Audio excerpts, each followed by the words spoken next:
سکینہ کو اس بات کا احساس تو تھا کہ وہ کسی گاڑی میں سوار ہے۔ اس کی آنکھوں پر پٹی بندھی تھی، دونوں ہاتھ پشت پر بندھے تھے اور وہ کسی گاڑی کی سیٹ پر دو فوجیوں کے درمیان پھنس کر بیٹھی تھی۔ سکینہ کے لیے یہ انتہائی غیر معمولی اور انتہائی پریشان کن صورتحال تھی۔ اس کی سیاست میں کوئی خاص دلچسپی تو نہیں تھی، البتہ اس نے ایسی بہت سی کہانیاں ضرور سنی تھی کہ ایک مرتبہ بھارتی فوج کے قابو میں آنے والے کسی بھی دہشت گرد سے یہ لوگ کیا سلوک کرتے ہیں۔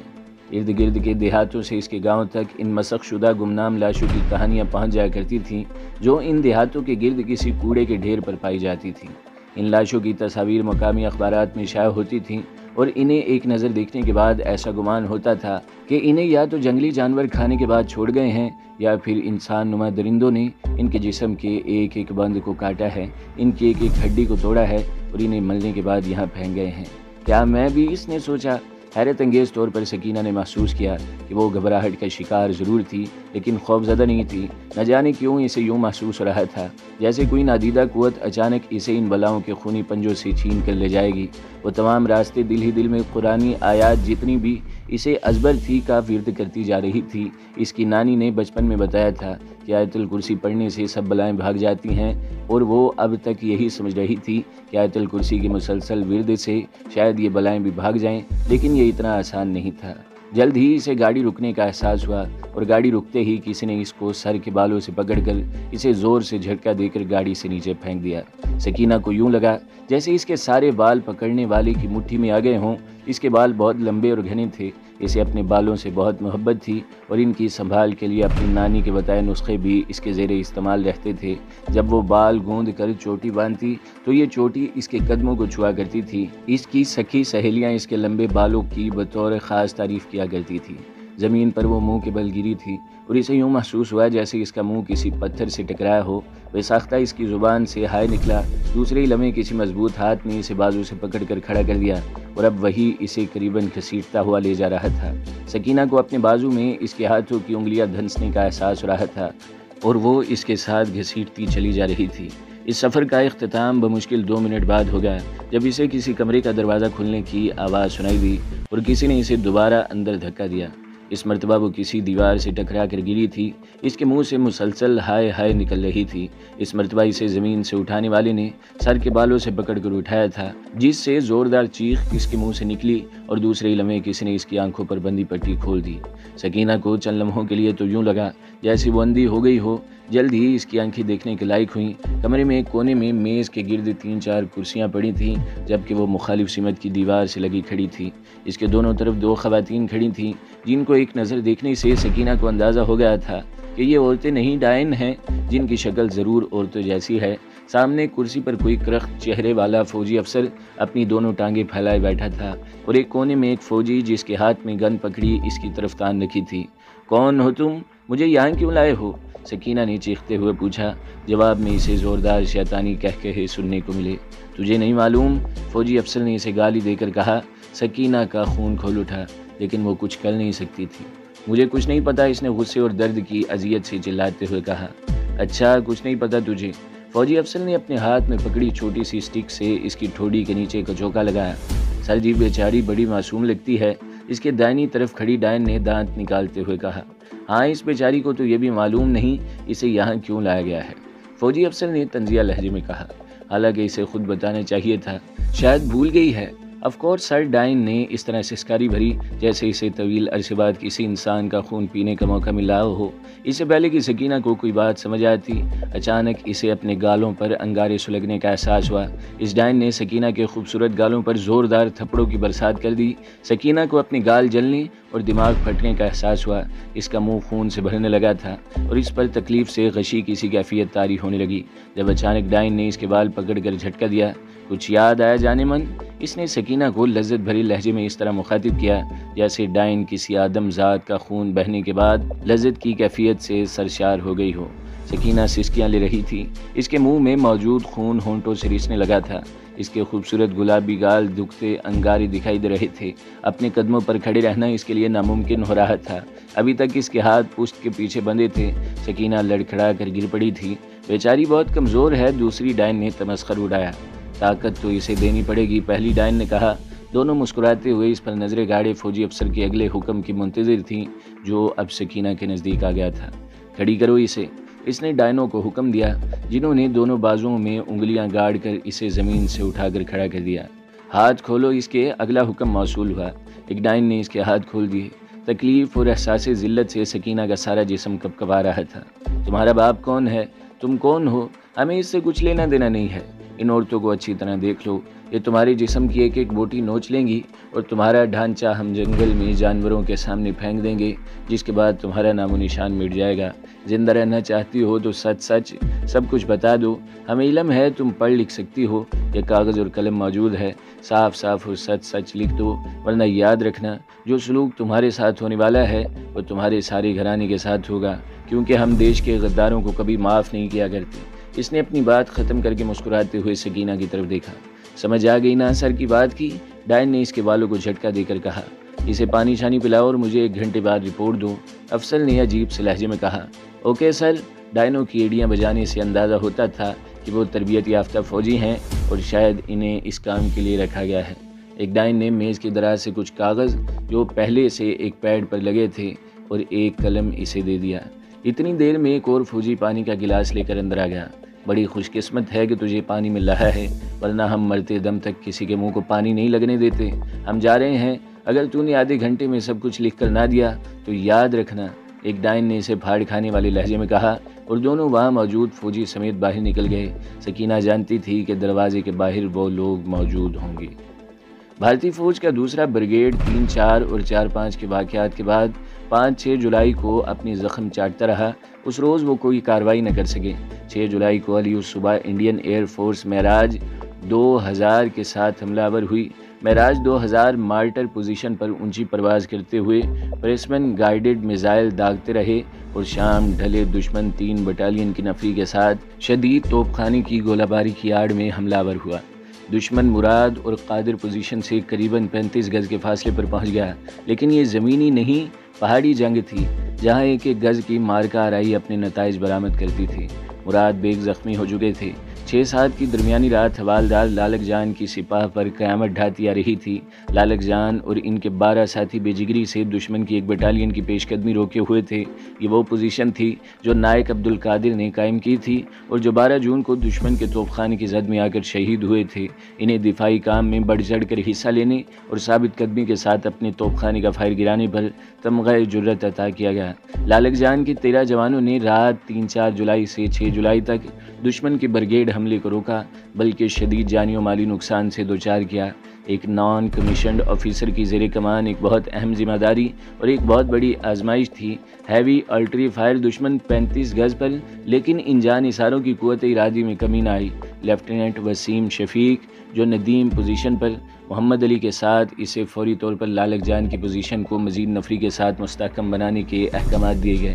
7 جولائی علی صبح جب لیفٹیننٹ وسیم شفیق اپنی فورس کے ہمراہ وہاں پہنچا تو لالک جان کے 10 جانباز شہید ہو چکے تھے۔ حوالدار لالک جان سپاہی تجمل اور لانس نائک بشیر شدید زخمی تھے۔ اس حالت میں بھی وہ دشمن پر فائر کر رہے تھے۔ فرض سے لگن کی انتہا تھی کہ وسیم شفیق نے حتی الوسع مرہم پٹی کر کے ان کی جان بچانے کی کوشش کی۔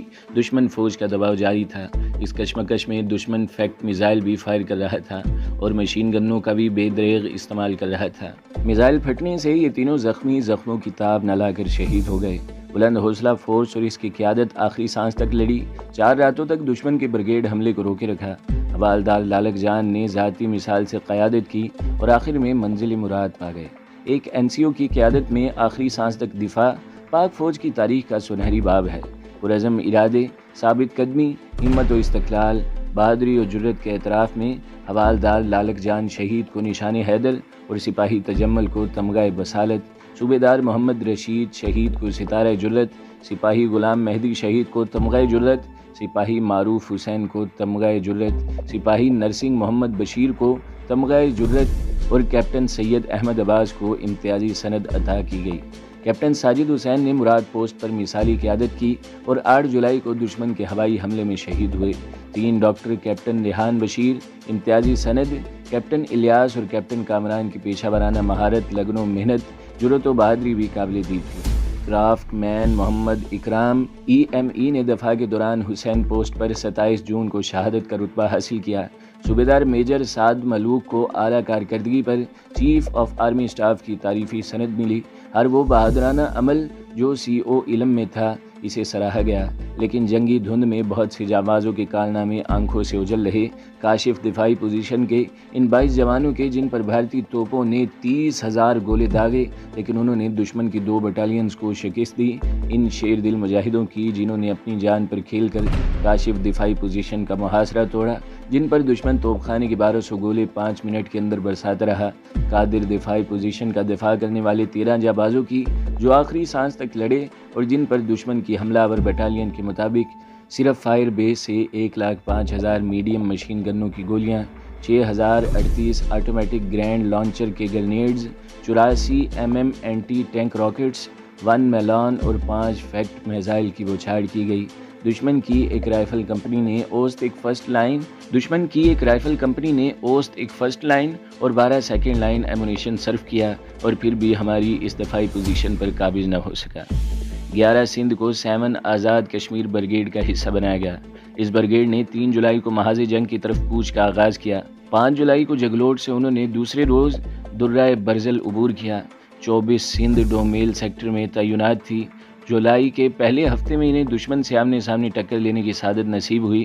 حسب روایت دشمن نے پہلے آتش و آہن کمی برسایا اور اس یقین کے بعد کہ یہاں سے ہر زندہ شے کا خاتمہ ہو چکا ہے، ان پر کثیر تعداد نفری کی صورت حملہ آور ہوا۔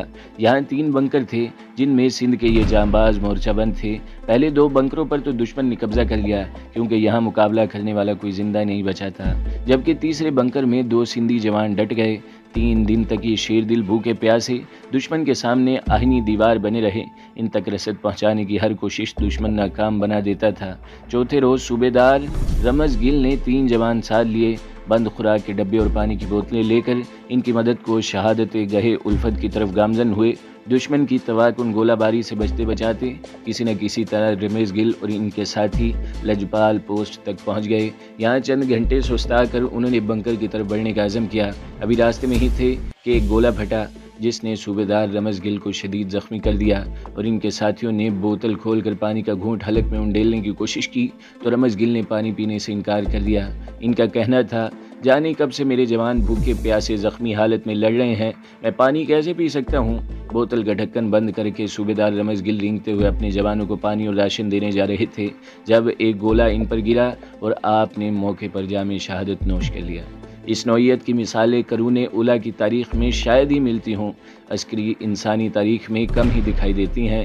9 جون کو نماز فجر کے فوراً بعد کیپٹن علی ذوالقرنین نے 5 جوان اپنے ہمراہ لیے اور محصور بنکر کی طرف اللہ اکبر کی گونج میں سفر کا آغاز کیا۔ انہوں نے فیصلہ کر لیا تھا کہ پہلے دونوں زیر قبضہ بنکر خالی کروائیں گے، جس کے بعد ان سندھی شیروں تک رسائی ممکن ہوگی۔ سورج نکلنے سے پہلے انہوں نے اپنے جذبہ ایمانی کے بل پر دونوں بنکر دشمن کے خونی پنجوں سے چھین لیے، لیکن اس دوران کیپٹن علی ذوالقرنین اور نائک رضا سخت زخمی ہو گئے۔ سپاہی بشیر خیبر اور فیصل ان دونوں کو لے کر واپس آ گئے، جبکہ 2 سندھی شیر غلام علی اور لیاقت کو یہاں چھوڑ دیا گیا کہ وہ ان بنکروں میں بیٹھ کر دشمن کی پیش قدمی روکے رکھیں تاکہ ان کے عقب سے محفوظ راستہ لے کر تیسرے محصور بنکر تک مدد پہنچائی جا سکے، جہاں گزشتہ 4-5 روز سے بھوکے پیاسے سندھی زور میں ڈٹے ہوئے تھے۔ اس تلخ حقیقت کے باوجود کہ اس مورچے میں موجود دونوں سندھ کے شیروں کا تعلق صحرائی علاقے سے تھا، وہ 15,000 فٹ کی بلندی پر بھوکے پیاسے دشمن کے سامنے سیسا پلائی دیوار بنے ہوئے تھے۔ ان کی دلیری کو ہدیہ عقیدت گزارنے کے لیے بالآخر میجر مشتاق اپنی جان پر کھیل گئے، کسی نہ کسی طرح ان تک پہنچے۔ جب میجر مشتاق ان بھوکے پیاسے جانبازوں تک پہنچے تو ان کے پاس صرف 8 گولیاں باقی بچی تھیں۔ اپنے چھلنی وجود کے ساتھ انہوں نے میجر صاحب کو سیلوٹ مار کر کھانے کے بجائے پہلا سوال کیا، سر ایمونیشن آ گیا؟ میجر مشتاق نے باری باری نے گلے لگایا، انہیں زبردستی پانی پلایا، کھانا کھلایا۔ اس بنکر پر آخری لمحات تک دشمن قابض نہیں ہو سکا تھا۔ سکینہ کے لیے زندگی نے فرار کا کوئی راستہ باقی نہیں چھوڑا تھا۔ وہ جن کربناک سے مراحل سے گزر رہی تھی، یہ کچھ اس کے لیے انہونا نہیں تھا۔ اسے علم تھا کہ اس سے پہلے ارد گرد دیہاتوں کی کئی نوجوان لڑکیاں ان مراحل سے گزر چکی ہیں، اور ان کا گناہ بھی صرف یہی تھا کہ انہوں نے کسی مجاہد کو کھانا یا دودھ فراہم کر دیا ہو یا کسی کی رہنمائی کر دی تھی۔ اچانک یہ خیال نے اس کی ریڑھ کی ہڈی میں سنسناہٹ دوڑا دی۔ ان بدقسمت لڑکیوں میں سے کتنی ایسی تھیں جنہیں اس کے باپ کی مخبری نے اس انجام تک پہنچایا ہو؟ کیا اسے اپنے باپ کے گناہوں کی سزا مل رہی ہے؟ کیا یہ مکافاتی عمل ہے؟ کسی نادیدہ طاقت نے اس کے کانوں میں سرگوشی کی، لیکن پھر اس کے دل سے آواز اٹھی کہ اللہ تعالیٰ کسی سے بے انصافی نہیں کرتا۔ یہ اس کی آزمائش ہے اور اسے اس آزمائش میں پورا اترنا ہے۔ یہ سوچ کر کچھ لمحوں ہی کے لیے صحیح اسے طمانینت ضرور نصیب ہوئی تھی۔ تم مجھے جسمانی موت دے سکتے ہو لیکن میری روح کو داغدار نہیں کر سکتے۔ اس نے عزم کیا اور دیوار سے ٹیک لگا کر زمین پر بیٹھ گئی۔ سکینہ کو اپنے بدن کے ایک ایک ریشے میں درد کا احساس ہو رہا تھا۔ ابھی اسے ان بھیانک مراحل سے نہیں گزرنا پڑا تھا جن سے گزرنے کے بعد کشمیری مسلمان بچیوں کے لیے زندگی کا کوئی جواز باقی نہیں رہ جاتا، لیکن وہ خود کو آنے والے وقت کے لیے تیار کر رہی تھی۔ وہ جانتی تھی اس کے باپ کی ساری زندگی کی خدمات جو اس نے ان موذیوں کے لیے انجام دی تھی کوئی اہمیت نہیں رکھتی تھی۔ اسے اس بات کا بھی علم تھا کہ اس کے باپ نے سکینہ کی رہائی کے لیے کیا کچھ نہیں کیا ہوگا، لیکن اب وہ ان تمام سوچوں سے چھٹکارا پانا چاہتی تھی۔ اس کی شدید خواہش تھی کہ جلد از جلد اسے شہادت نصیب ہو اور وہ اس کربناکی سے نجات حاصل کرے۔ اس نے اتنا بڑا فیصلہ اتنی آسانی سے کر لیا تھا۔ عام زندگی میں شاید وہ یہ سوچ کر ہی لرز جاتی کہ اس کے ساتھ کیا ہونے والا ہے، لیکن آج وہ خود کو بہت بہادر، بہت مختلف محسوس کر رہی تھی۔ اس نے اپنے ناتواں جسم لیکن کوہ شکن عزم کے ساتھ ڈٹ جانے کا فیصلہ کر لیا تھا، اور اب وہ مطمئن ہو کر آنے والے وقت کی منتظر تھی۔ اس نے قریب دھرے کاغذ اور قلم پاؤں کی ٹھوکر سے پرے کر دیے۔ بمشکل 15-20 منٹ بعد ہی ایک ڈائن اس فوجی افسر اور گارڈ کے ساتھ کمرے میں آ گئے۔ ان کے تعاقب میں ایک انتہائی خوفناک چہرے والا لمبا تڑنگا انسان نما درندہ بھی اندر داخل ہوا جس نے ایک بریف کیس تھام رکھا تھا۔ سکینہ کو حیرت ہو رہی تھی کہ انہیں اندر داخل ہوتے دیکھ کر وہ خوفزدہ کیوں نہیں ہوئی۔ کاغذ ان کے سامنے بکھرے ہوئے تھے اور ان کا غصہ آسمان کو چھو رہا تھا۔ اٹھ کھڑی ہو جا، اچانک ہی ڈائن غصے سے پھنکاری، لیکن سکینہ اسی پوزیشن میں بیٹھی رہی۔ ڈائن غصے سے پھنکتی آگے بڑھی۔ اس نے سکینہ کے بال اپنی مٹھی میں پکڑے اور زمین پر بیٹھی سکینہ کی پسلیوں پر اتنی زور سے ٹھوکر ماری کہ سکینہ کو اپنی پسلیاں ٹوٹنے کا احساس ہوا۔ اس کے ساتھ ہی اس نے سکینہ کو بالوں سے پکڑ کر اس طرح کھڑا کیا کہ اگر سکینہ مداخلت کرتی تو اس کی گردن جسم سے الگ ہو جاتی۔ میں تو اسے عام سی لڑکی سمجھتا تھا، یہ تو بڑی ٹرین ٹیررسٹ ہے، فوجی افسر نے انگریزی میں اپنے تعاقب میں آئے انسان نما درندے سے کہا، جس نے جواب میں بے تحاشا گالیاں دینے کے بعد سکینہ سے متعلق ایسی بات زبانی کی تھی کہ سکینہ کو اپنے بدن میں خون کی جگہ انگارے دوڑنے کا احساس ہو رہا تھا۔ نہ جانے وہ کون سا لمحہ تھا جس نے اسے اتنا بہادر بنا دیا تھا۔ اچانک ہی وہ پھٹ پڑی، تم انسان نہیں وحشی اور درندے ہو۔ ہاں میں مجاہدین کے ساتھی ہوں، اگر زندہ بچ گئی تو بھی آخری لمحات تک ان کا ساتھ دوں گی۔ تم میرا کچھ نہیں بگاڑ سکتے سوائے مجھے جسمانی موت دینے کے، لیکن تم بزدل اور کمینے ہو، تم سمجھو گے نہیں۔ مجھے تمہاری کسی بات کی پرواہ نہیں، اگر تم میں ہمت ہے تو مجھے گولی مار دو، لیکن تم ایسا نہیں کر سکتے۔ تم گھٹیا اور بزدل ہو۔ وہ غصے میں ان موذیوں کو للکارتی رہی، لیکن جواب میں وہ سب کہکے لگاتے رہے۔ بولے گی سر، یہ طوطے کی طرح بولے گی۔ کہکا لگاتے انسانی درندے نے اچانک سنجیدگی اختیار کی اور اپنا بریف کیس کھولنے لگا جس میں کراہت انگیز آلات رکھے تھے۔ یہ زندہ انسان کے جسم سے بوٹی بوٹی الگ کر کے اسے موت کی گود میں دھکیلنے والے آلات تھے، جن پر ایک نظر ڈالتے ہی جسم پر کپکپی طاری ہو جاتی تھی۔ لیکن وہ درندہ نہیں جانتا تھا کہ ایمان کی قوت نے کمزور اور بے بس سکینہ کو ہر قسم کے خوف سے بے نیاز کر دیا ہے۔